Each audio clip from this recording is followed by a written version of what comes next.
Okay, I think I'm going to start going through some of the preliminaries here. My computer says it's about 4 o'clock or 4:01. So I appreciate everybody coming on to learn about what happened in the historic 2020 General Assembly session we just had. I got a lot to go through. A lot happened. I want to get a couple things out of the way preliminarily. First of all, this is a happy hour. So I hope everybody has a drink. I have Optimal Wit. You can't even see it. There it is. Optimal Wit from Port City. So I hope everybody else is ready to go. Can't even see it, but number one. Number two,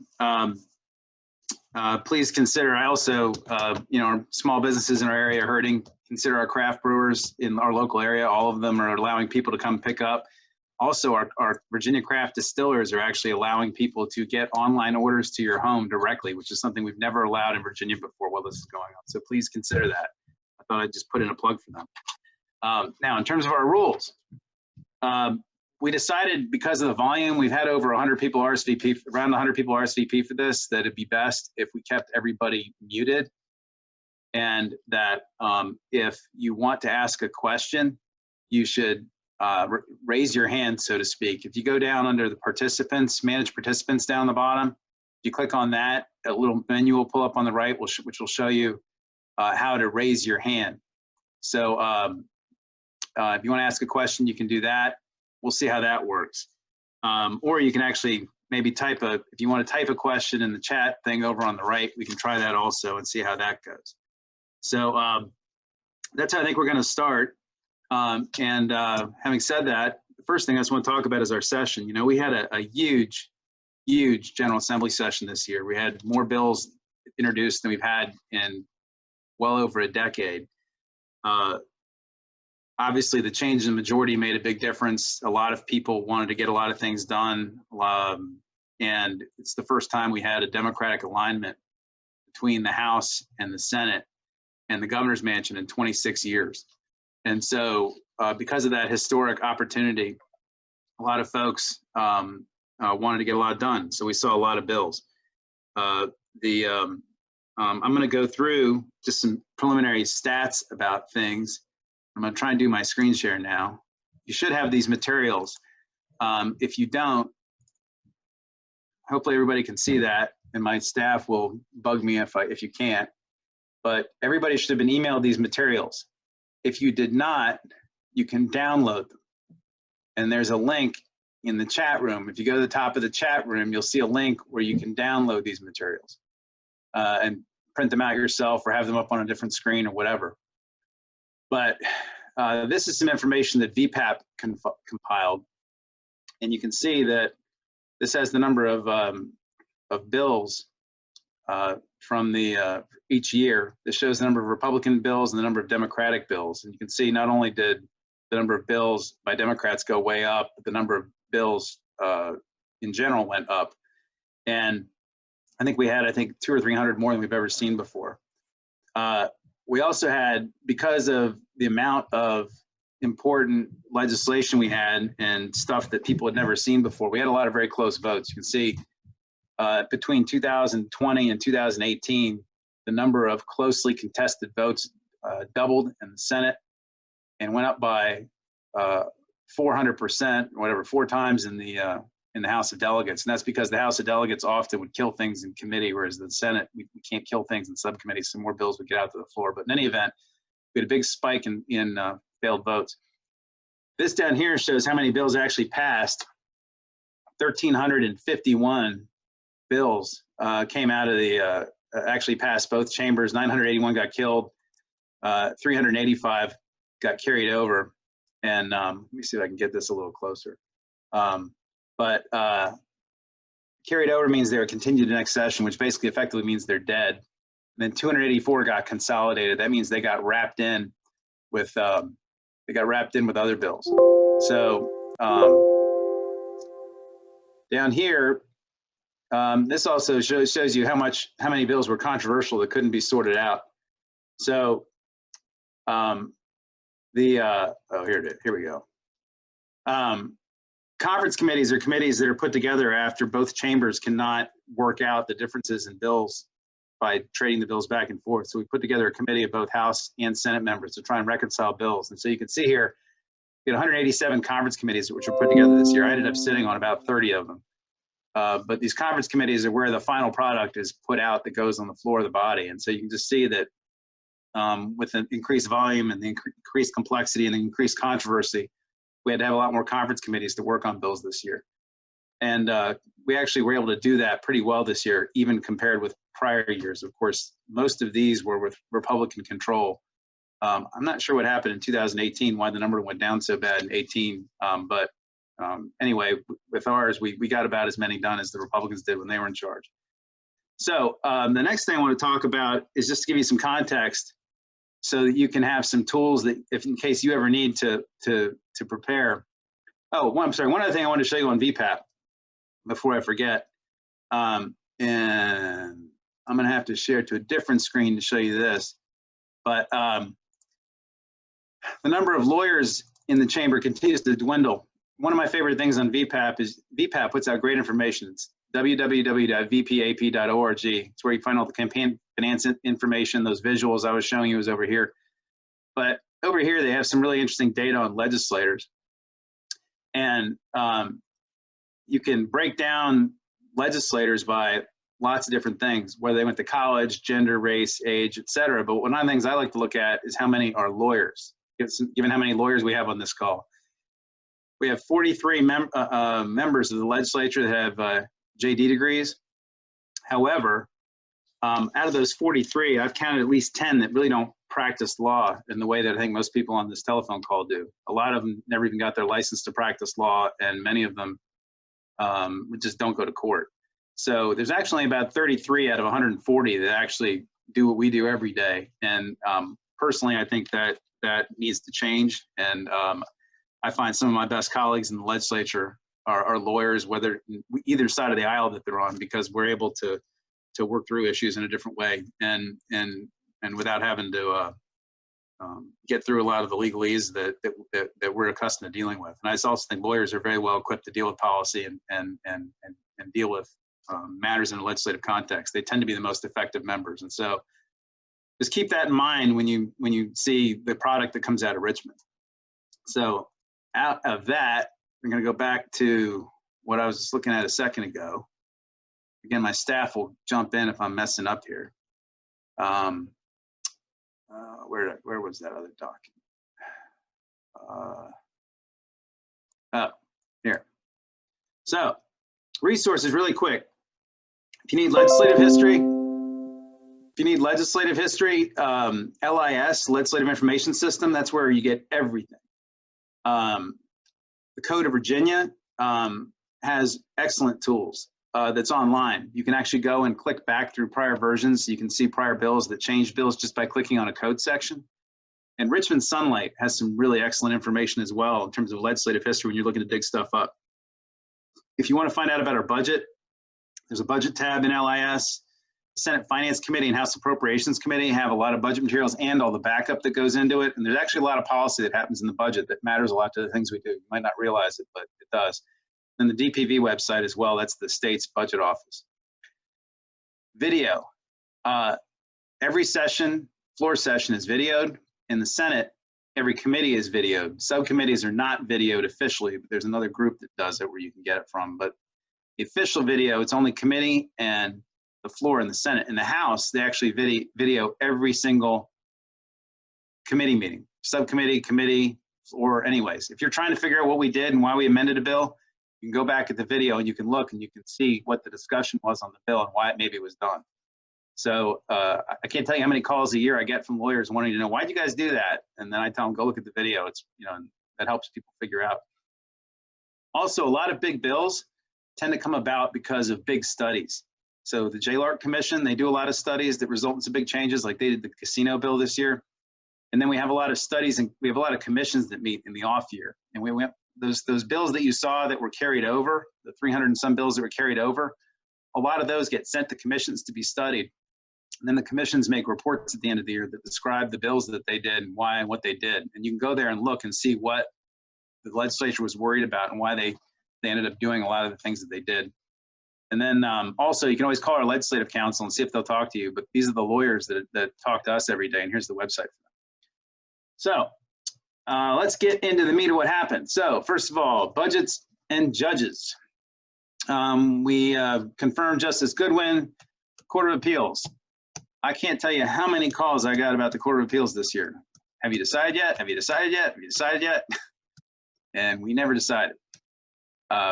Both chambers ended up, we had a joint interview. We interviewed 6 people.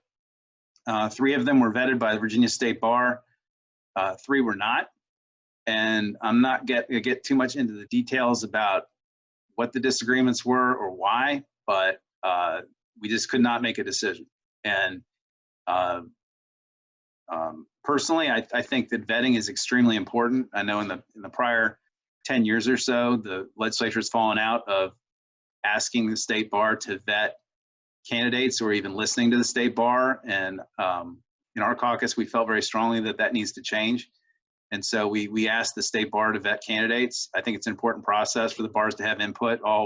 There's probably 6 or 7 or 8 of them that gave us input. And we just didn't make a decision. So now Governor Northam has to make that decision. The State Corporation Commission, on the other hand, we did reach an agreement on Jamal Hudson. He's an attorney. He's a FERC attorney from, he's a federal utility lawyer from either Arlington or Alexandria. But because of a procedural maneuver at the end, he ended up not being selected because it's a long story, but I suspect Governor Northam will probably appoint him to a temporary term. Workers' Compensation Commission, we renewed some people. We put 2 new people on the JERC Commission. Most people don't realize we do that, but we do. And then down here, I have Northern Virginia judges. I would have others from around the state, but that would take forever. The ones I'm mainly focused on are Northern Virginia, but the new judges are in blue. Bruce Strickland was an elevation from General District up to Circuit. They could not agree on a replacement for the Fredericksburg General District Court seat. You might have read about that in the press. There were 2 vacancies in Alexandria that got filled, General District and Juvenile Court.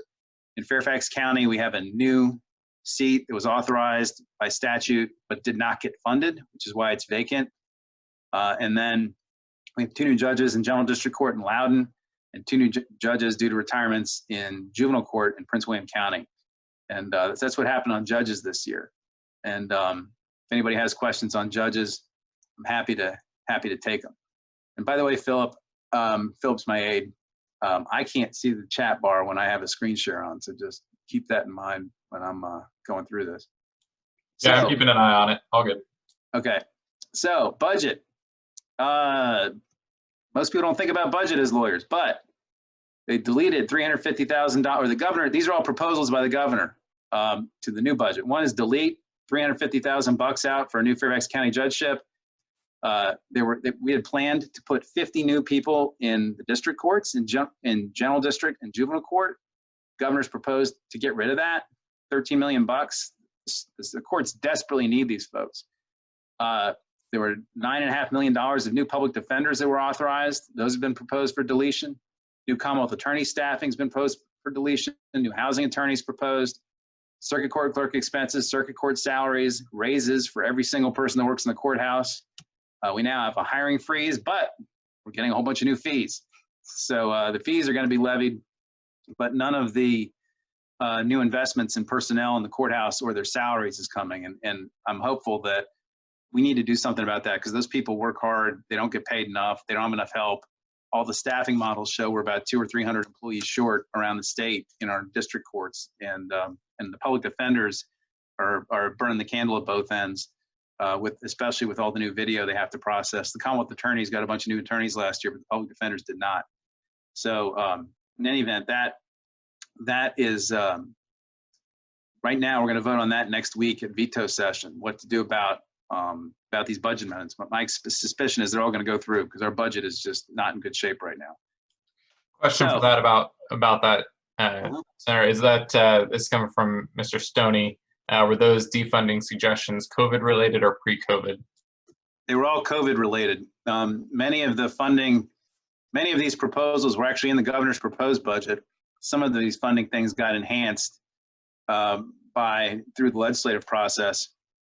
But due to the COVID situation, the governor has clawed back virtually all new spending. So we have that cash to deal with the budget, because we don't know exactly how the $3 billion in the federal government is going to sprinkle through the budget yet. It has to be analyzed. And we also don't really know the full economic impact of what's happening yet.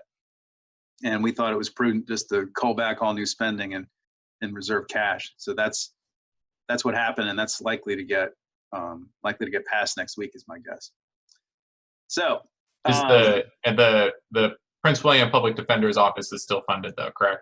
Correct. Prince William Public Defender's Office survived the axe. That office is mostly funded with court-appointed attorneys' fees. They're reducing the amount of money available for court-appointed attorneys by the expected volume that office is going to have to take. So there was not a ton of new money that went into that office. It was mostly funded with existing monies. So that's why it survived the axe. So let's get into bills. So I have a category here for judges at appellate courthouse. I proposed a resolution which passed both chambers to study making the Court of Appeals a court of general jurisdiction. That is, a court where you could appeal any case to it. You wouldn't have to get a writ. You wouldn't have to get it cert. Whether it's a criminal case, a civil case, doesn't have to be a divorce anymore. It could be a breach of contract. It could be personal injury. It could be a criminal case. You don't have to go through the process of getting permission. We are the only state in the United States of America that does not have a right of appeal in either a civil or a criminal case. Only state in the entire country. And to do that would obviously require a bunch of new judges and some new staff. It would probably require circuits. And so the study basically asked the Supreme Court to go look into that, come back and tell us how much it would cost and what law changes we need to make in order to pull it off based on the expected volume. This bill right here, Senate Bill 438, which failed, was a bill of mine. It got out of the Senate, but it died in the House. I was kind of disappointed in this. You may have read in the Washington Post last November, there was a story about they've been studying our sentencing guidelines, and we have a process by which they study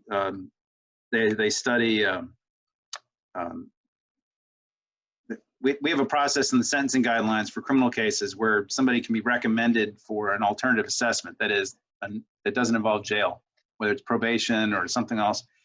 Turns out that most judges aren't using it and aren't following it. And it was originally adopted back in 1995 when we abolished parole. And I wanted to do a study as to why. I wanted to get more data as to why it's not happening, where it's happening, and how we could use that tool better. Anyway, that bill died, and that's what Senate Bill 438 is. I might bring that back next year. Senate Bill 655 was a bill that I put in also that died because we keep giving out immunity left and right, and I think we give out immunity way too much. And because whenever we give out immunity to people, all that does is pushes more liability on the Medicaid. If somebody can't pay their medical bills and they have no money, they're going to go to Medicaid. And so the taxpayers end up paying every time we give out immunity. And so I wanted a bill that said anytime somebody proposes immunity, we have to appropriate money to Medicaid. And my colleagues didn't like that very much. My staff wants me to play a video of me getting dressed down about that, but I think I'm going to skip that because we need to keep moving. But in any event, that's what that bill did. Next, civil litigation is the next category I've got. I threw in here under Senate Bill 245. And for those of you on the phone, we're on pushing on to page 8. Senate Bill 245-386 is conversion therapy, and that's a bill that basically makes conversion therapy illegal in Virginia. That's a psychotherapy that tries to change your sexual orientation. The reason I threw that in under civil is because that actually creates a standard of care. And if you end up coming across somebody who experiences conversion therapy, it's actually malpractice now because we have put it in the law that it's prohibited. It's malpractice if a licensed medical provider tries to change a child's sexual identity. We did not make it illegal for adults, but I think might even be a case that it breaches the standard of care for adults. But that's why I put that in here. Workers' compensation. There's several bills like this under Senate Bill 345, in which we created presumptions that certain diseases were caused by on-the-job work, because there's a lot of illnesses. For example, firefighters often develop these weird cancers, and they can't prove that the cancer specifically came from being a firefighter, even though they're exposed to toxic stuff every day. And so we created several bills that say it's presumed it came from work unless the employer proves it's not. And so this one is for correctional officers with certain infectious diseases. Prison workers end up getting a lot of infectious diseases from inmates. We have another one for firefighters and cancer. We had passed another one with police officers and firefighters developing PTSD. And some people have pointed out that we probably need to do one now for healthcare providers who end up getting COVID, because right now the healthcare providers can't 100% prove they got COVID from being in the emergency room versus, just being out in the community. And so in any event, that's what this one does. There's a whole bunch of others under here that do that. Senate Bill 401, Senator Hashmi's bill. You may have heard of the Devin Nunes situation and all the litigation tourism we've been having in Virginia. There's some SLAPP bills further down here on, you'll see them further down. But this is the one SLAPP bill that did pass, and it basically just says that if there's a person is subpoenaed in a case and they get a subpoena quashed on First Amendment grounds, on grounds that whatever was said was protected by the First Amendment, they can recover their attorney's fees. A lot of times what happens in these SLAPP cases is somebody will file a John Doe case and then they'll subpoena people thinking that might have been who made the statement, or trying to dig up information when in fact the information in the John Doe case is protected by the First Amendment. And so you can actually fight the subpoena saying the complaint is baseless under the First Amendment. This allows you to recover your attorney's fees. It's a common tactic that we're seeing in Virginia. This sort of rebalances things a little bit. Senate Bill 545, this has to do with appeals from General District Court of civil cases up to circuit. It reverses a Supreme Court case that came down this year when there are cases with counterclaims. The Supreme Court held in a case that if there's a case, if a General District Court judge hears a case and a counterclaim and only one party files their appeal, the other party's case does not go up with it unless they also appeal their case. And so basically this says that if somebody appeals, when they give the other person notice, the other person has time to make their appeal. So that you can't wait until like day 10 at 3:45 p.m., file your notice of appeal, and the other side can't appeal their case with yours. So that Senate Bill 545, 792 fixes that problem. 561, that's that presumption case I talked about, PTSD for law enforcement officers. Then what else we got? Bill Stanley, 771. We're now on page 10. Bill Stanley. Senator Stanley put in this bill that allows you to now seek an interlocutory appeal if you've had an immunity plea and bar granted against you. And that's, I think, a good bill because, a lot of times you'll see,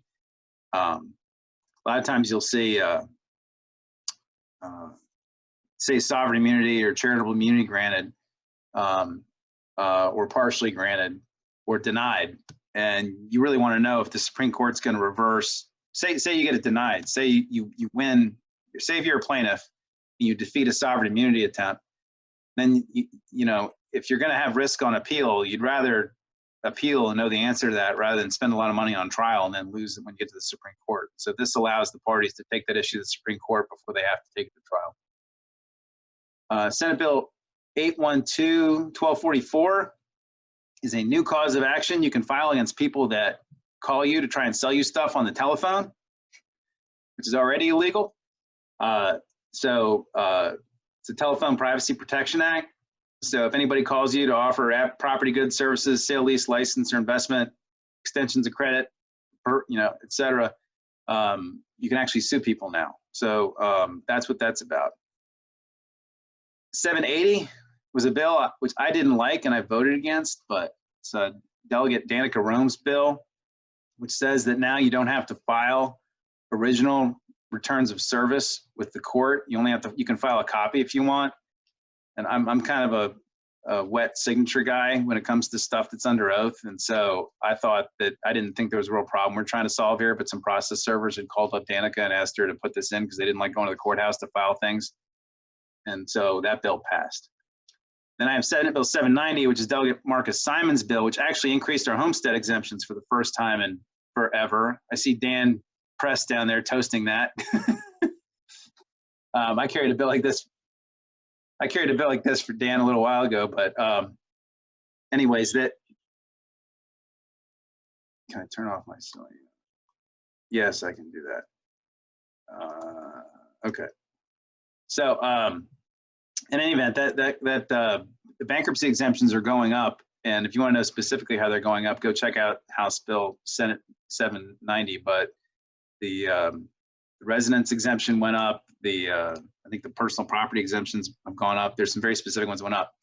Failed bills, 375 was Edwards. There was two big slap bills. Edwards was one, and Schuyler Van Valkenburg, Doug Van Valkenburg had the other one. SLAP means strategic lawsuit against public policy, I think is what it means. And most states have these ways that you can try to short circuit a case if you think it's being brought just to intimidate you or push you around. And we had a really hard time. Yeah, public participation, strategic lawsuit against public participation. And our existing law is not doesn't have a lot of teeth in it. And we really struggled with, we wanted to do something here, but we really had to struggle trying to figure out how to square Virginia's policy against using affidavits and summary judgment versus hearing the merits of a case. And we'll probably be dealing with that in the future. 641 is a bill I had, which would create a new cause of action for data brokers, people who sell data about you. And if they sell inaccurate data about you, or they don't give it to you when you ask.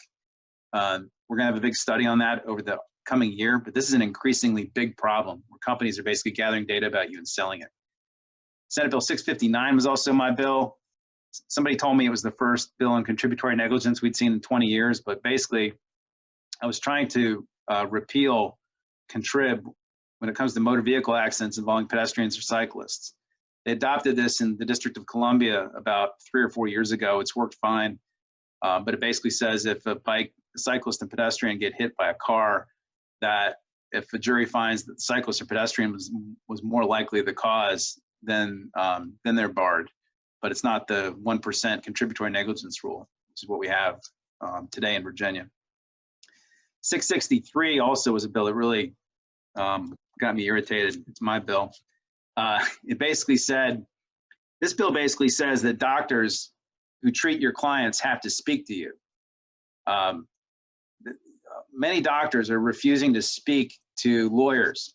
They won't make the time, even if you want to pay them, they won't do it. And the bill basically said, you know, if you give doctors enough notice, they have to give you a lawyer an appointment within a couple weeks. If you want to set a deposition on 30 days notice, they have to give you a fee schedule. They have to give you a time. And actually it worked something out with the medical society, and the bill was within about 24 hours of probably passing. And then Kaiser Permanente called the medical society and raised hell and said they were going to, you know, pull all their doctors out or go crazy or something if we didn't pass, if we passed the bill. So now I'm in a study on that bill. But many other states have this, and doctors not talking to lawyers is a really big problem, even if you want to pay them. 664, another one. We have some video for you on this. This would increase Virginia's auto insurance minimums for the first time since I was 4 years old in 1975. And it passed the Senate, died in the House, but we're going to be back next year. And Virginia has a $25,000 auto insurance minimum. I wanted it to go to about $50,000, couldn't get it through. But I want to show you a video. I want to show you a video right now just so you can see how things work in Richmond. Let's see. So I think we go here and here. Is that it? Here, yeah. We go here. Yeah, that's the one. Okay. Tell me if you can hear the audio, whether I have to click a button again. Good, Ayala. I just have a question for the patron, and I may know how I'm going to ask this. And the vote. Watch this. Do the higher deductibles equal, and I don't know if you had the data, higher expenses?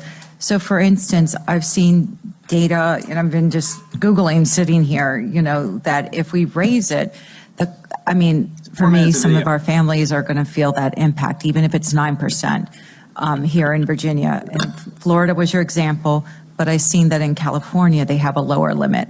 So my question is, what would this equate to higher deductibles?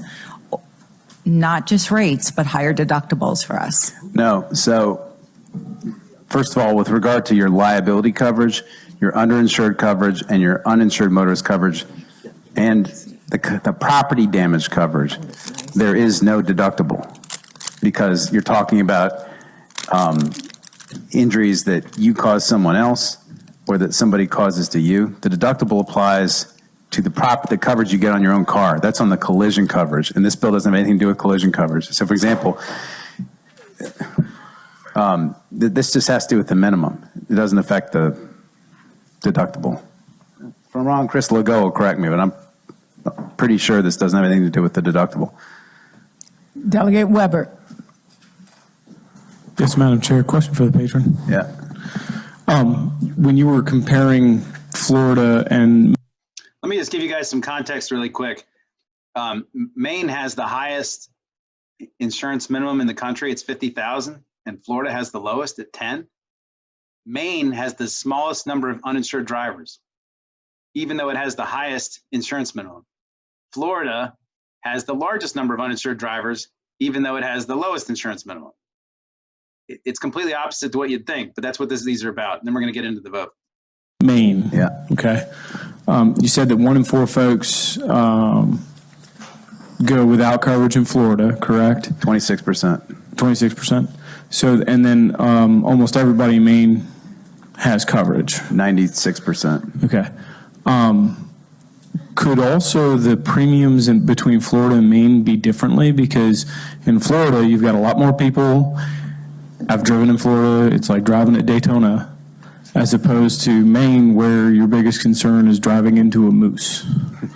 So I would think that my premiums would be significantly different, wouldn't they?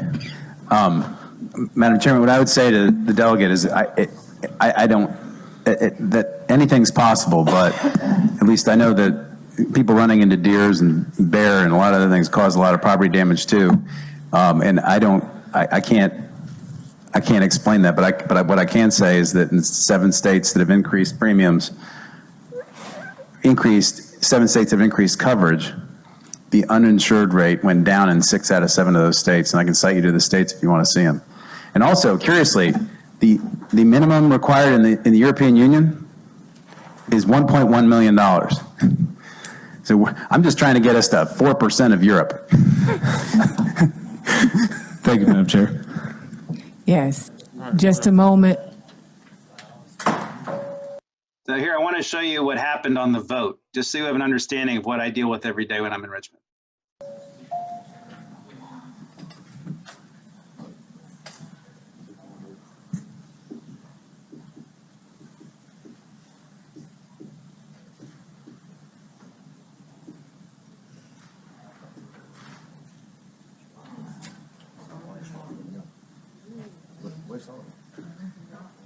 Where did Sullivan go?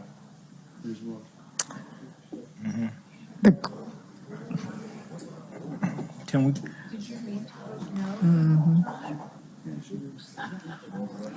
The clerk should close the roll, the measure pass.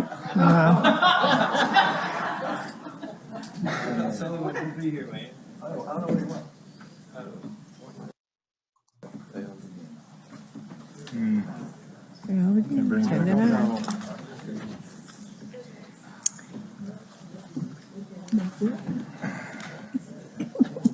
Where did he go?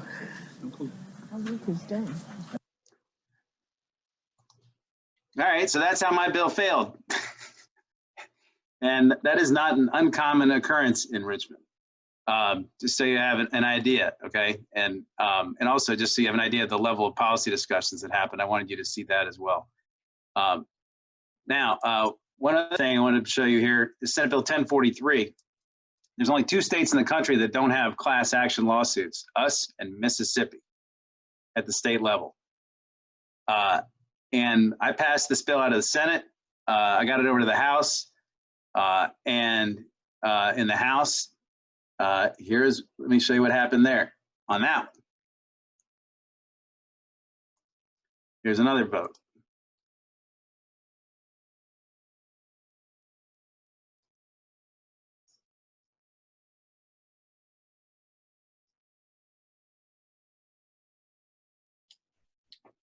You need to click the screen share again, Scott. It's not coming through. Oh, it's not? Okay, hold on.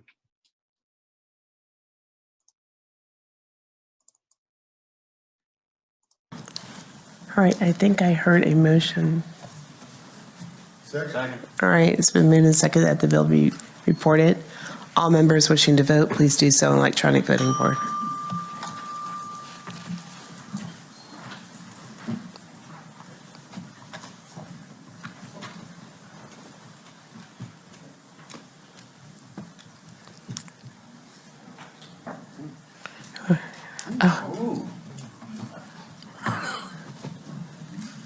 All right, please close the roll. Close the roll.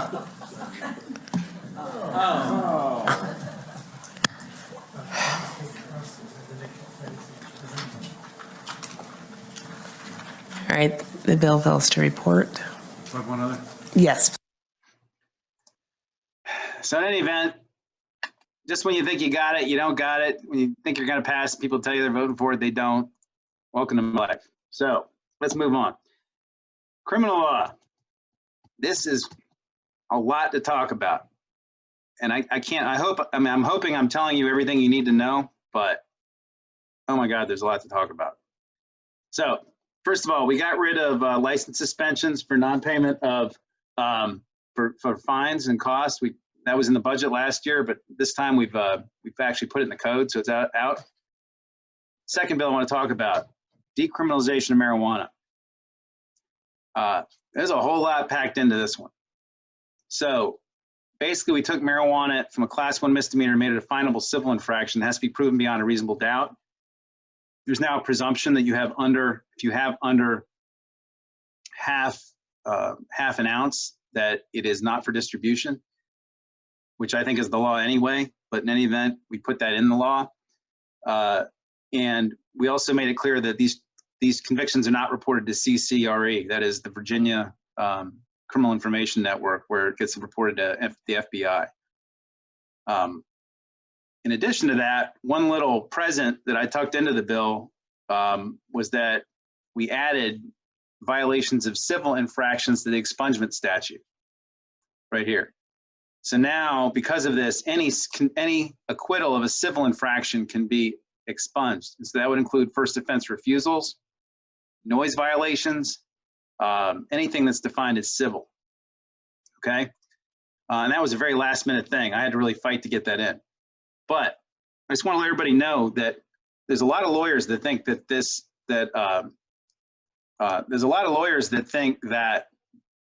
marijuana decriminalization actually take the law backwards. Number one, because this civil infraction will be treated as a criminal conviction by ICE. So it doesn't change anything for deportation purposes at all. Number two, if you do a program, you stipulate to guilt and you do a program to be dismissed where you get charged, it's still going to be out there on your, these private background check services are still going to pick it up and they can still put it on a private background report.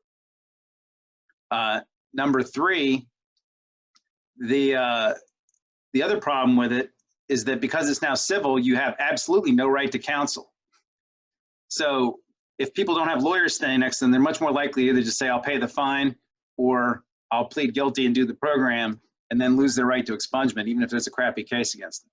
So a lot of people felt like this bill just sort of left all the bad parts of a marijuana charge, but just took the criminal label off it, but it didn't really change anything.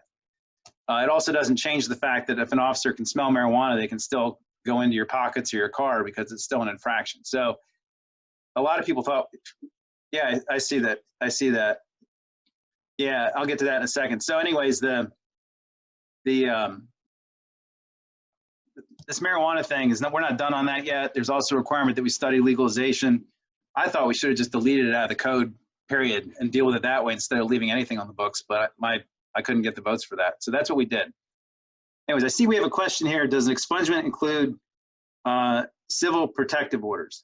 The answer to that is no, because it's not a charge, that's right.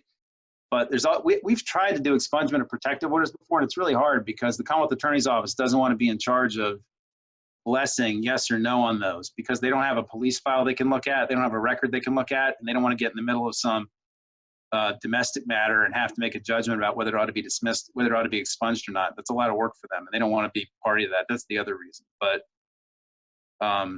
bogus protective orders are really a problem that are still out there on people's record. And if anybody has a good idea about how to get rid of that, I'm all ears, because it's really a problem we need to deal with.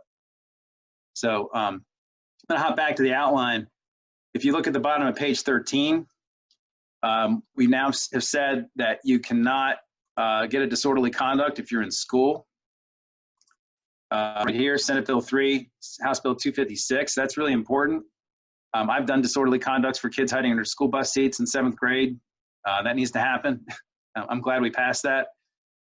Next, driver's licenses for undocumented immigrants, which was my bill. So now, starting on January 1, folks can get a license. Okay. So Carlos Wall has a follow-up on the expungement question. Maybe they can be expunged upon dismissal or by agreement of the parties, like when you file for a dissolution. If Carlos is talking about protective Carlos, do you want me to orders- unmute you? I can unmute you here for a second. Okay. Carlos, you're unmuted. Carlos, you talking about protective orders, or are you talking about marijuana Yeah, charges? no, I was talking about the protective orders. They could be just automatically expunged by the court after hearing the case and dismissing it.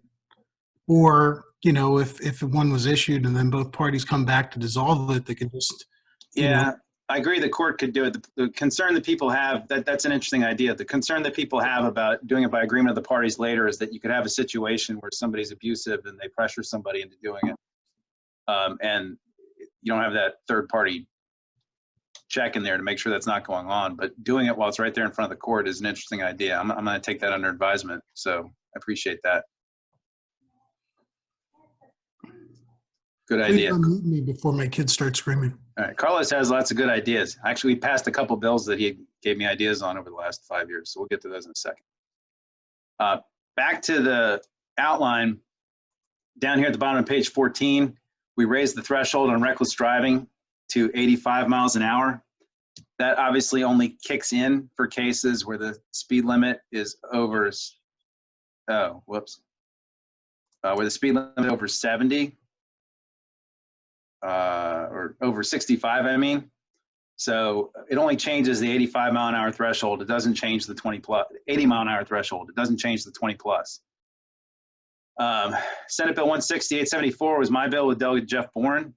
That makes Virginia hands-free. Really excited we're finally able to get that done. So now you cannot have your phone in your hand while you're in a moving motor vehicle. Moving on to page 15. Senator Deeds 282. Takes away the mandate for an ignition interlock for somebody convicted of DUID. So if you're convicted of driving under the influence of drugs, interlocks are no longer required, they're discretionary.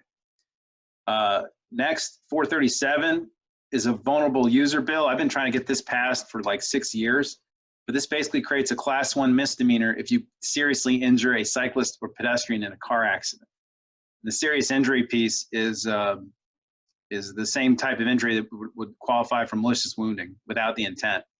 So a lot of times cyclists and pedestrians don't, they can't remember. They're obviously, because of the physics, they end up not being able to remember anything. It's hard to prove those cases.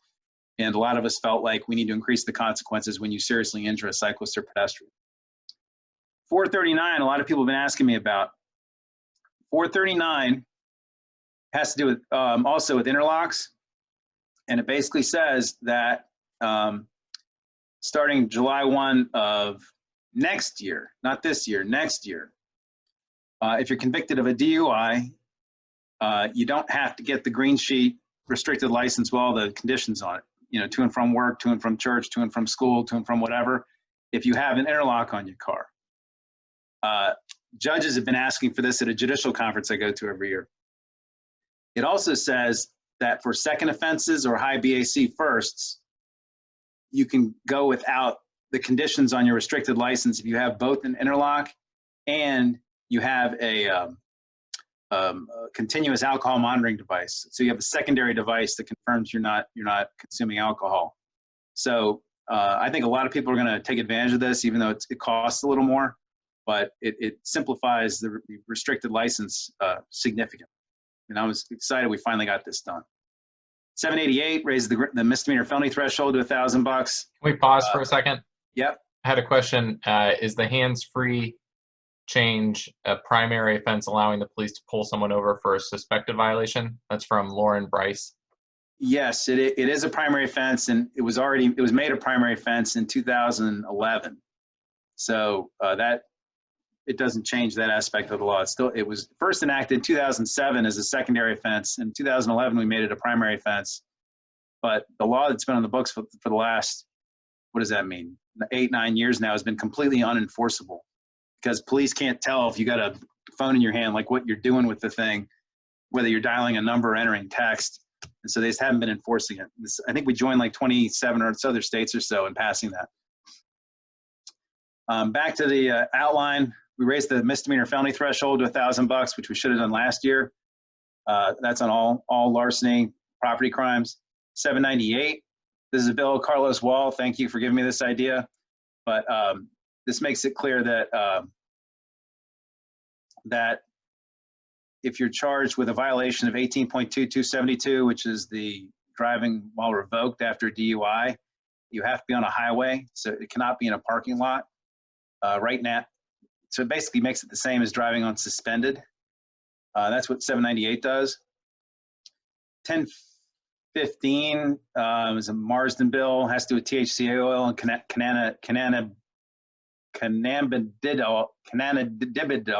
oil. Still can't say it, but makes it clear you're not supposed to be charged for possessing that. There was a fear that police would find that and it would test positive on a field test, and they'd still charge people anyway when they shouldn't. House Bill 34, I cannot believe I haven't heard more people talking about 34. House Bill 34 gets rid of the 12-month license revocation, it gets rid of the 12-month no restricted license on a first offense refusal.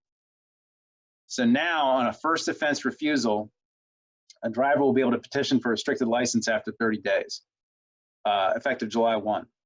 So I'm just surprised more people haven't noticed that, but I thought that bill would have a lot more controversy than it did, but it didn't.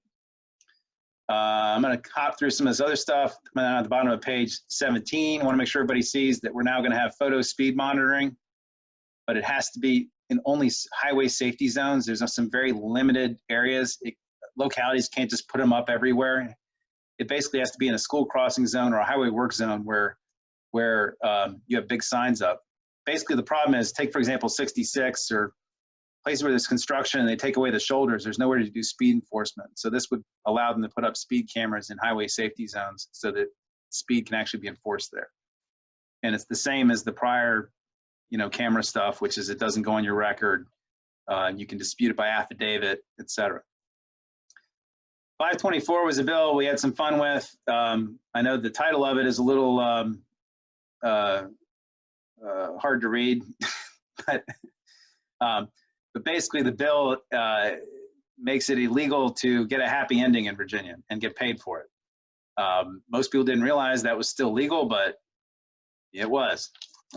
So 1524 passed, and it took us a lot of work to get that bill into a place where it could address the conduct we were aimed at, but no more happy endings. A couple I want to go over really quick that failed. Senator Favola had a bill to make it illegal to get rid of the death penalty if you're severely mentally ill, passed the Senate, died in the House. Senator Morrissey and I had bills to repeal the death penalty. They got carried over. We're gonna have a long death penalty discussion next session. I'm very optimistic we might actually get rid of it. But the House was basically killed wouldn't even consider a severe mental illness death penalty bill. They killed it in House Courts Committee. Stewart has a bill to reverse the Supreme Court case. I think it's called Serafin from about 5 or 6 years ago that says that you can get a DUI with your car turned on in your front yard. His bill would make it take that out of the DUI statute if you're on your own property. That died in the House. I had a bill that would make sexting a misdemeanor. That died in the House, like 25 or 30 other states. These are the death penalty bills I just talked about. And now I'm going to hop on down to page 20. Criminal procedure.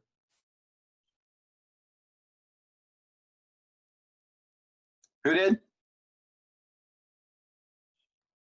Oh, okay. Appreciate that, Andy. Andy gave me a lot of ideas this session as well. So, let's see. Next bill. I'm down under criminal procedure on page 20. Public Defender's Office, Manassas Park, Prince William County, that did pass and that is funded. So 25 new public defenders and 10 new staff in Prince William County. I'm really excited about that. It's the first new PD's office since 2004. Eligibility for parole for juveniles who were sentenced to life. The Supreme Court held that it was unconstitutional to sentence a juvenile to life in prison. There had to be a possibility of parole. Senator Marsden finally passed a bill that makes that possible.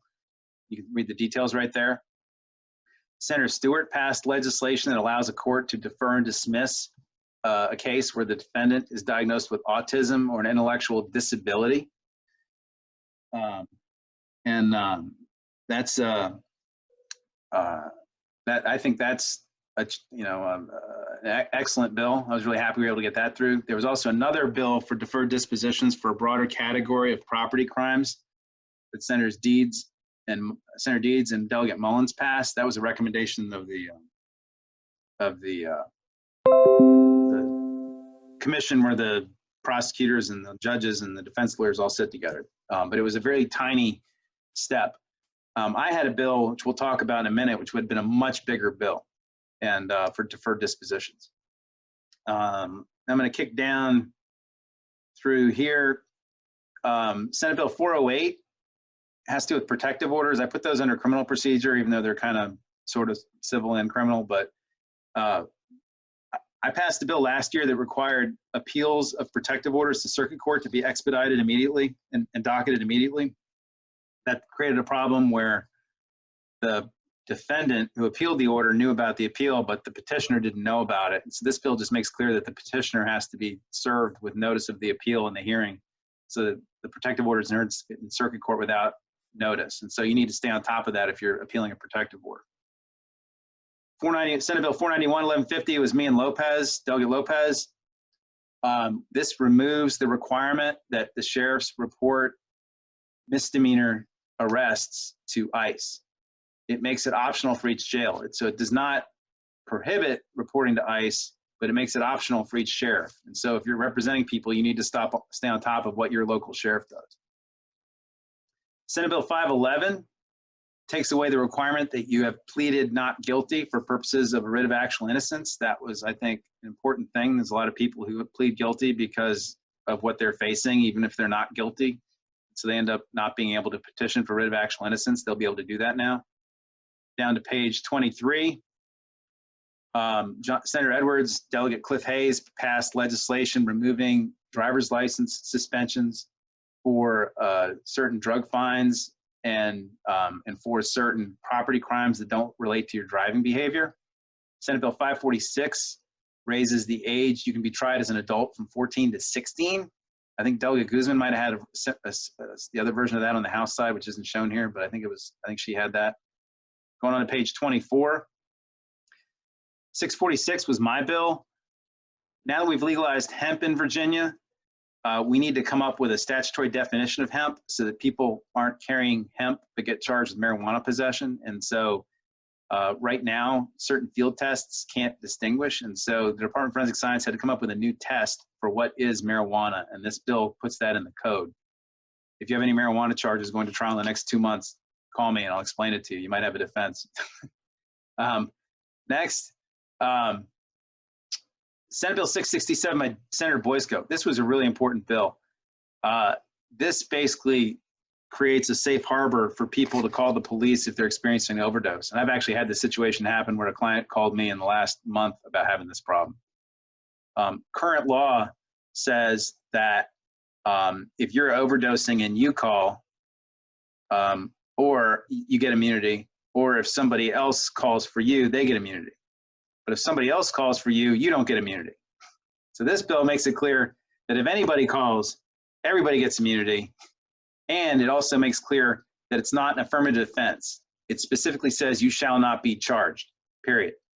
And it was a really important bill for a lot of the community that advocates on behalf of mental illness and people that are dealing with opiate issues.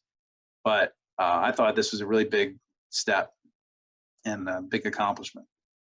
711, Senator McClellan's bill gets rid of a mandatory minimum 10 days in jail for a third offense, driving on suspended. Senator Delegate Tran and Senator McClellan increased the statute of limitations on certain misdemeanors where the victim is a minor by a little bit to 5 years. So mainly sex offenses against minors.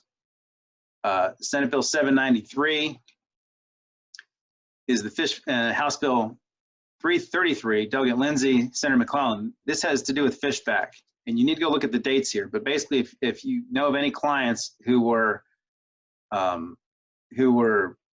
sentenced, who went to trial between, let's see, June 9th of 2000, wait a minute, between January 1 of 1995 and June 9th of 2000, you might be able to petition to get them a new sentence. This allows you to go back and reopen a conviction for anybody that was convicted during that period the fishback case happened. So that was a big deal. Senate Bill 801 was the Manuel Lieva. Thank you for that idea. I got Senator Morsi to carry this bill, allowing criminal defense attorneys to do attorney-issued subpoenas, which are not allowed yet, but now they will be on July 1. Senator Stanley, 1018, sort of broadened the ability to get a sentence reduced after you're convicted if you provide substantial assistance in certain prosecutions, I guess for firearms. I'm going to skip down here under 27. This is, if anybody hasn't met Delegate Don Scott yet, Don Scott is an excellent addition to the House of Delegates. I was so excited to be able to work with him this session. He's on the criminal subcommittee. He's a lawyer, excellent attorney down in Portsmouth. This bill he passed, I wish I had thought of this, but it basically takes away the requirement that a magistrate not grant a bond to someone when there's a presumption against bond.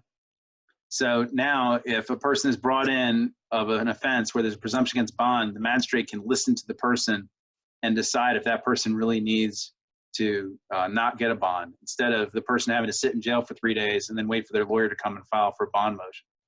So I think that's going to result in a lot of people not having to sit in jail when they shouldn't be for like lesser offenses. 1522 on page 28, Delegate Simon.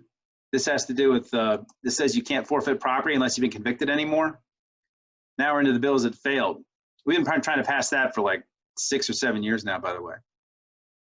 Page 28, I tried to reorient the Crime Commission to say it had to be more focused on rehabilitation, reentry, collateral consequences. My colleagues didn't like that.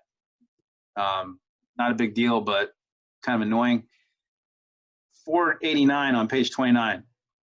This bill passed the Senate, I think, unanimously. It's my bill. It would allow a court to defer and dismiss any kind of criminal charge, any kind of charge, whether somebody pleads guilty or whether they go to trial. It would resolve the whole STARS issue. And it passed the, like I said, it passed the Senate, died in House, Crim Sub. I'm going to be back on this. I think the STARS problem is a real problem that we got to resolve, and other states have got this right. I think we need to fix it. Parole. The abolition of parole is going to get revisited. Senator Bell had a bill to allow the parole of somebody who's terminally ill or permanently disabled. We couldn't even pass that. Morsi and Edwards had bills to abolish or to bring parole back. We're going to study that. I think we're going to take. I think parole is going to be gone next year, but we'll see. Senator Morsi put in a bill that says that Commonwealth attorneys' office staffing cannot be a function of the number of charges they bring and the number of convictions they get. Today, the way their staffing is determined by the Compensation Board is by how many felony charges they indict and how many people they convict. And that incentivizes them to keep their budgets up, to overcharge and overconvict. And that bill got sent off to be studied, and we're hoping that they'll come back with a different way to set their staffing levels. It isn't a function of how aggressive prosecutions are. There was also a bill to make it easier to get experts for indigent clients that Senator Morsi had, Senate Bill 806 here on page 31. That will be back next year. We just didn't have the money for it. And then I had a bill here on page 31 at the bottom to study all mandatory minimum sentences. We're going to take a really hard look at mandatory minimum sentences and figure out what we can get rid of because there's too many of them. So moving on to divorce. Any other questions about criminal procedure before we leave that by anybody? Who's running Crim Sub right now, Scott? Oh, I see. Delegate Mike Mullen from Newport News is running Crim Sub right now. And explain to me why Democrats put a prosecutor in charge of criminal justice reform. I can't answer that question. I'm not in the House of Delegates in their leadership or anything, and I can't answer that question.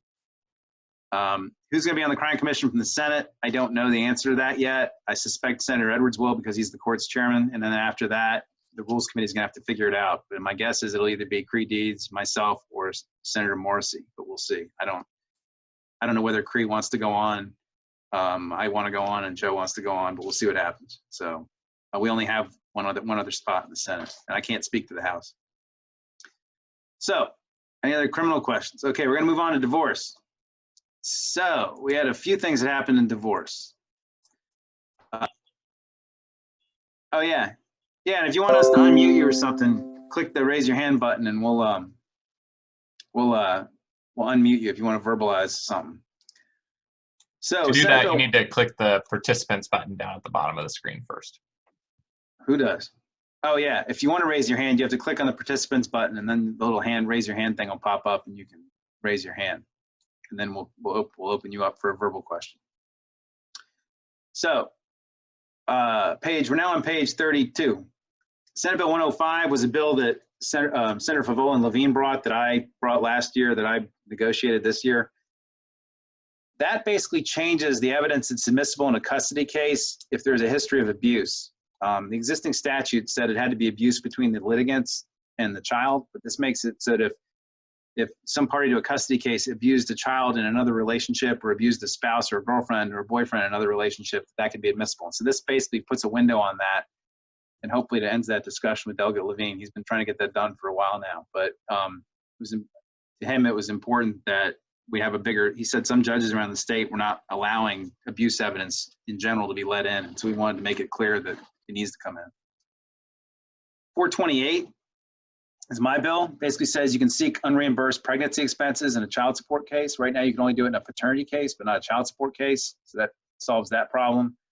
429, even though it's only 3 lines here, is a big bill. It says that we can now do wage withholding orders for people who are independent contractors. So,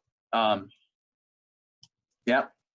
Will attorneys be able to access CPS records for siblings, etc.?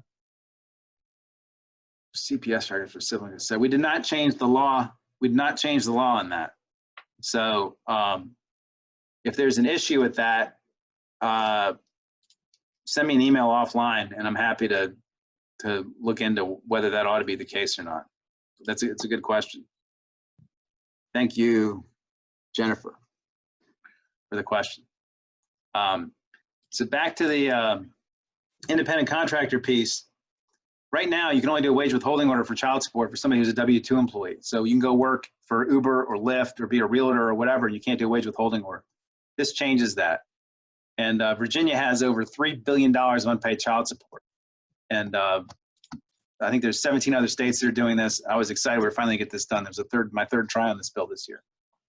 430 makes it clear that you can get your child's child care records without a subpoena.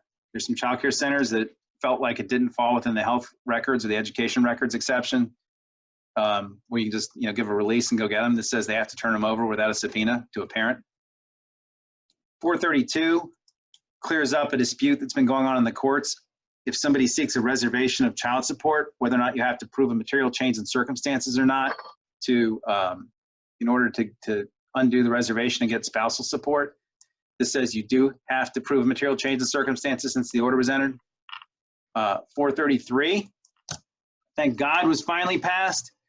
This basically makes it now so that in a divorce case, if somebody takes the fifth over adultery or anything else, a court can now take the adverse inference against them like they can in every other court on the planet, including federal court. I tried to decriminalize adultery. I couldn't get my colleagues to do that, but I did get them to agree to this. So now if somebody takes the fifth in in any kind of divorce proceeding, divorce, child support, or custody, if they take the fifth on any issue, the court can assume their answer was negative, so you don't have to jump through hoops to prove it. Moving on to bill page 33, Senate Bill 451. Thank you, Paul Nichols, if you're on listening for this idea. This basically gets rid of the juvenile court attorney fee standard in child support and custody cases. It basically says that a court can just look at the equities of the case and deciding whether to award fees. It's not based on the incomes of the parties anymore. Then Senate House Bill 1500 down here on page 33 towards the bottom. That makes clear that you, if you file from pendente lite spousal support in circuit court, the Juvenile and Domestic Relations Court guidelines now apply there. The same guidelines that we've been required by statute to use down there. In addition, it also adjusted the percentages because of the changes to the tax deductibility rules. So it makes it a little more forgiving to the spousal support payor because alimony is no longer deductible. So go check out those percentages. And 1501, yeah. Question back on SB 433. Does that include protective orders where there are criminal charges? Hold on. Which bill? 451? 433. Oh, 433.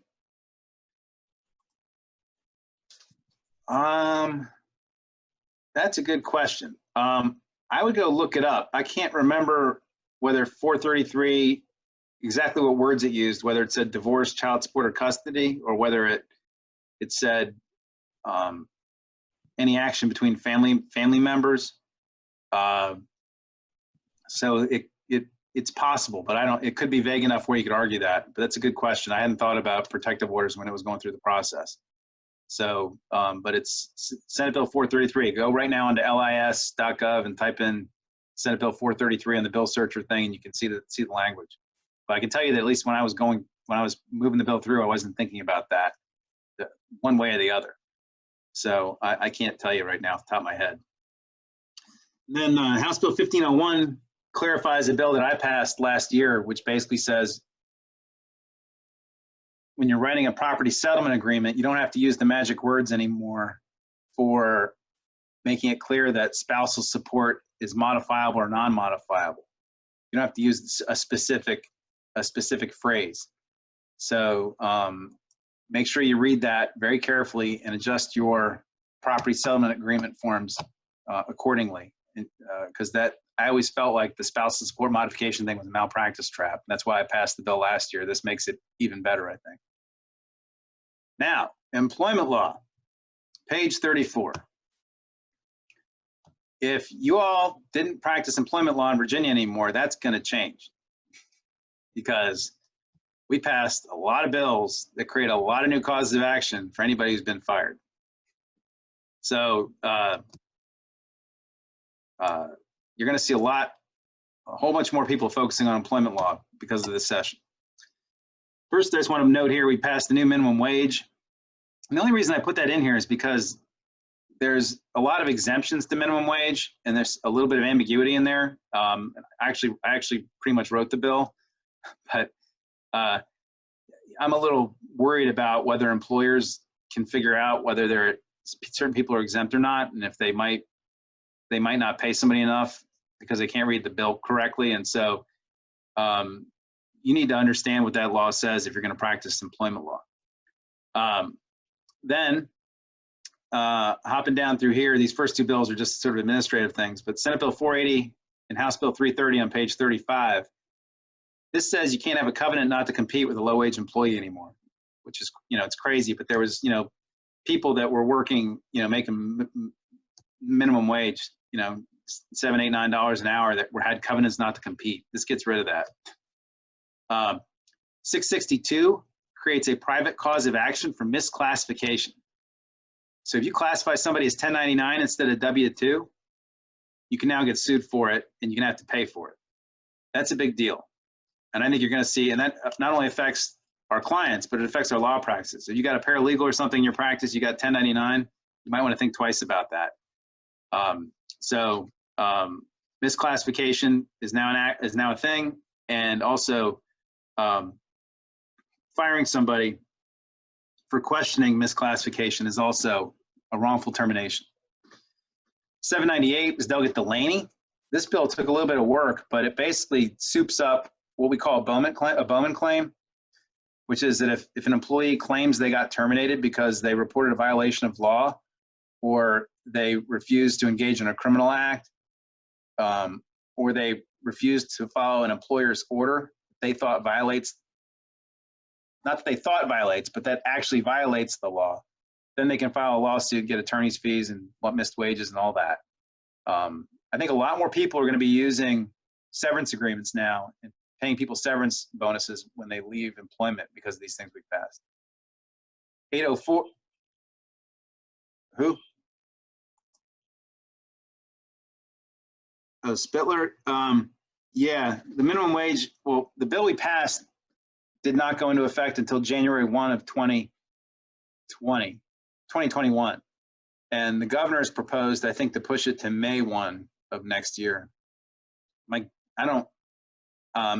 yeah, because of COVID, that was his argued basis for it. We'll see if it passes. I'm not sure if it's going to get through the House. My guess is that it might get through the Senate, but right now the proposal is to push to May 1. So back to employment law. Let's see.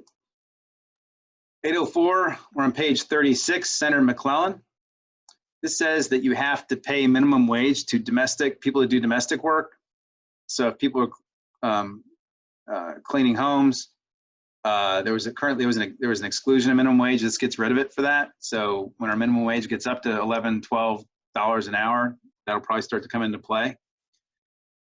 838. This bill is a big deal. This bill also creates a private right of action for employees that do not get paid. So if you're talking about some people that are working in construction and they don't get paid their wages that they're due and the employer vanishes, not only can they sue the employer that vanished, but this also says down here, you can actually pierce the veil, go through the subcontractor, right through to the general contractor if the contract value is over $500,000, which is a big deal. It's a statutorily authorized veil piercing right through one corporation into another.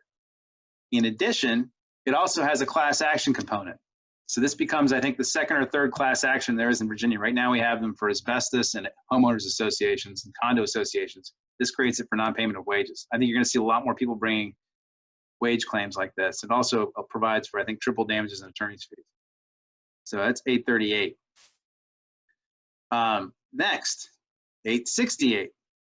We passed a massive non-discrimination bill that says that you can now bring a lawsuit if you're discriminated either in employment, up here, employment or public accommodations. You know, that's like the Colorado cake baker, wedding cake baker. You can sue them under Human Rights Act if you are discriminated on the basis of race, color, religion, national origin, sex, pregnancy, childbirth, or related medical conditions, including lactation, and for employers that are 5 to 20. And this law is a big change. And again, think about it in terms of private employment. You're going to see a lot more of these. 894, 984 is the misclassification thing again. 1049 prohibits discrimination on behalf of sexual orientation, gender identity in employment, accommodation, contracting, apprenticeship, housing, banking, insurance, etc. I think these are very important bills that are going to create a lot of new remedies, and you're going to see a lot more people bringing these kinds of lawsuits in Virginia at the state level. You don't have to bring them in federal court anymore, to the extent federal law doesn't even go this far. Firearm violence prevention, I threw these in here because they create a lot of new crimes. You could put them under criminal law, but I put them here. We banned bump stocks, which the federal government already banned. We authorized local governments to prohibit firearms under certain conditions. And if you end up defending somebody who's charged with this, please make sure that the local ordinance meets the terms of the state code. This is my bill, and I drafted it, but basically local governments will now be able to ban firearms in buildings they own, in public parks, or locally permitted events. But they all have to be posted with signs so that everybody can see before they go in an appropriate way. Here at the bottom of page 39, Senate Bill 69, that's one handgun a month is back, but not if you have a concealed weapon permit. If you have a concealed weapon permit, there's an exception, but otherwise, it's only one handgun a month. Senate Bill 70. This is universal background checks. It applies to basically any time money is exchanged or consideration is exchanged for the purchase of a firearm. It does not apply to transfers. Transfers was a whole other fight that we couldn't resolve. It's a mess. 240, Senate Bill 240-674. You all are going to see a lot more of this. This is what you call a substantial risk order or a red flag order.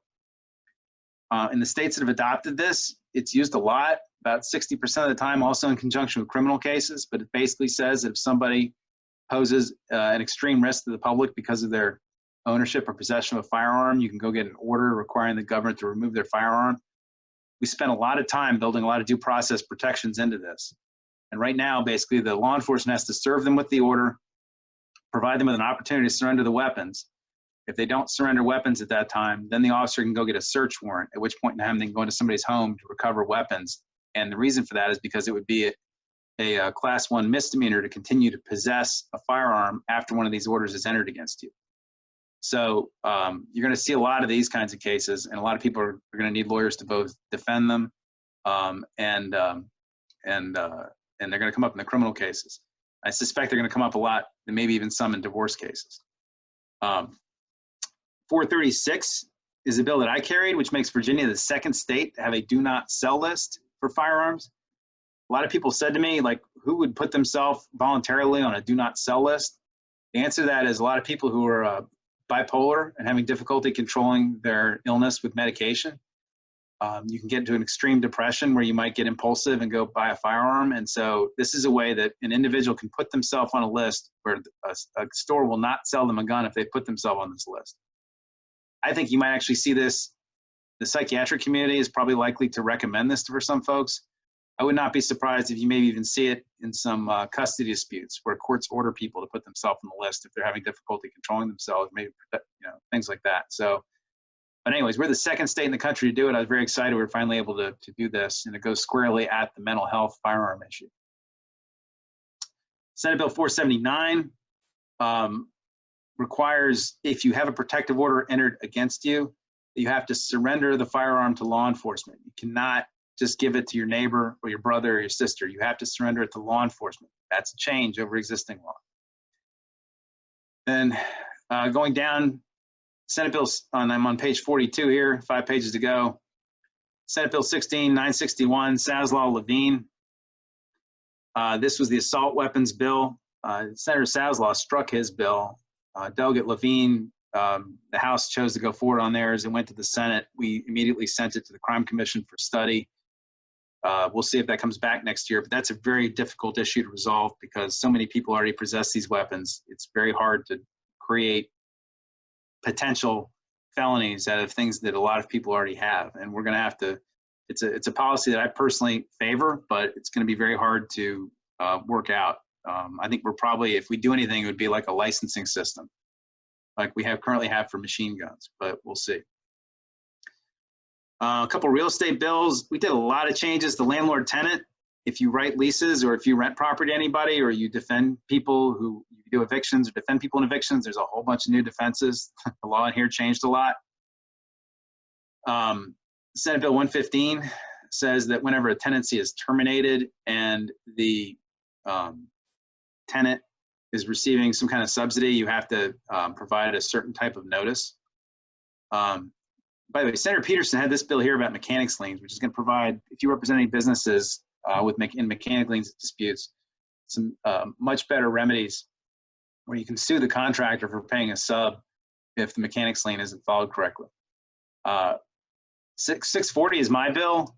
Unfortunately, it's not effective for another 18 months, but we will allow people to expunge evictions if your eviction was dismissed or you won or non-suited.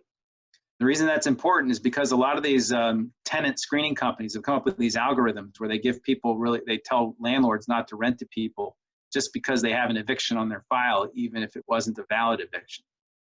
And so this is the first time we're allowing the expungement of a civil case, and it's for unlawful detainers, and it's not effective till January 1 of 2022. But I'm really excited about that. The Poverty Law Center is excited about it. There's about 240,000 evictions every year that are dismissed, and they're all out there on people's record every year. 707 requires every landlord to give every tenant a statement of rights and responsibilities as developed by the Department of Housing and Community Development. So please make sure your landlords know about this, because they could be having problems maintaining an eviction action until they provided the tenant with this. You see, the bill prohibits a landlord from filing and maintaining an action against the tenant until they've given him this statement. So it's important that you provide that and provide some kind of documentation that it was actually given, so you're not in a he said, she said about it. Senator Stanley passed a couple bills here on page 44. They're going to create all kinds of issues in eviction cases. Number one, it says that a tenant can deduct repairs to the property out of their rent if they ask the landlord to fix it and the landlord doesn't fix it, and it constitutes a fire hazard or serious threat to life, health, or safety. That's the first time in Virginia we're allowing people to not pay their full rent. That's very unusual for Virginia. That's a big change. Make sure your landlords know that. And if you're defending tenants, make sure they know it. Secondly, it makes Senate Bill 906 changes the rules on, it says you can assert the landlord's failure to maintain a fit and habitable premises as a defense for non-payment of rent in an eviction case. So it changes the calculus right now on whether you file a tenant's assertion or not. So you need to get to know these two statutes very well, because it really changes the nature, the name of the game in landlord-tenant cases in Virginia. Likewise, House Bill 6, Delegate Bourne, creates a new cause of action for landlords discriminating against tenants if they use Section 8 vouchers. So today under Virginia law, if somebody calls up and says, do you take Section 8? You can say no. If they call you on July 1 and say, do you take Section 8? And you say no, you will get sued. So please make sure your landlords know they can't do that anymore.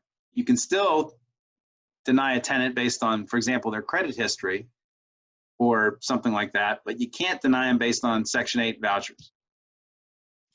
Just to pause real quick on the first of Stanley's bills about the deduction of rent for repairs, does that apply to commercial landlord-tenant relationships? No, it does not apply to commercial. It's only leases under the Virginia Residential Landlord and Tenant Act, which is all residential leases. It's not commercial.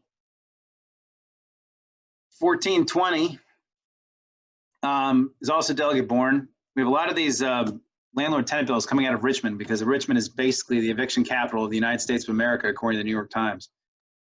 But this limits a late charge that a landlord can charge Virginia to 10%. So now, if you have any landlords out there that have like these $100 late charge fees on when they're paying $500 bucks in rent, that's illegal now. So you need to, again, tell your landlords they can't charge, the late fees are now limited. A couple big bills that failed. McClellan 97 here, she had a big one about discrimination in housing. That's probably going to come back next year. Few eminent domain bills died. The only big trust in the states bill I saw this year that I thought was really a big deal was Delegate Tran. And that's not even, actually, it's not even necessarily a trust in the states bill, but it says that a notary public can use an expired driver's license for somebody living in a nursing home to authenticate, to do a will. I didn't see a lot of risk in that. And I believe that that's it. And I'm sure I missed some bills that are very important and some bills out there that are important to people. I'm sure people have questions. I would encourage you to read all that stuff that I gave you. If you have questions, send emails. If you have ideas, send me ideas. If you have any inkling of running for office, please call me, because I'd really like to have more lawyers to work with in the legislature. It makes a huge difference in terms of getting things done. But we did a whole lot this year, and I'm just scratching the surface in what I covered here. So, anyway, I hope you learned something, and feel free to reach out. My email is Scott or scervell@gmail.com is the best way to email me, and happy to chat anytime. If you have any other questions, raise your hand or chat or something. I wanted to give a quick shout out to one of the folks who's attending, Charles Quagliato, who helped write a lot of these bills on the Senate Judiciary Committee. Oh, he's on? Yep. And also shout out to Amy Ashworth, who's joining us as well. Good. Yeah. Charles Quagliato and Kristen Walsh are the two Divisional Legislative Services Counsel for the Courts Committee, and they worked their butt off this year for a lot of different reasons, but we would not be able to get any of this done without all the work they put into drafting these bills and telling us, giving us advice and telling us when we can't do things, and that the words you just wrote don't work when some know-it-all lawyer like me tries to write a statute. So in any event, they do great work. I'm glad Charles was on.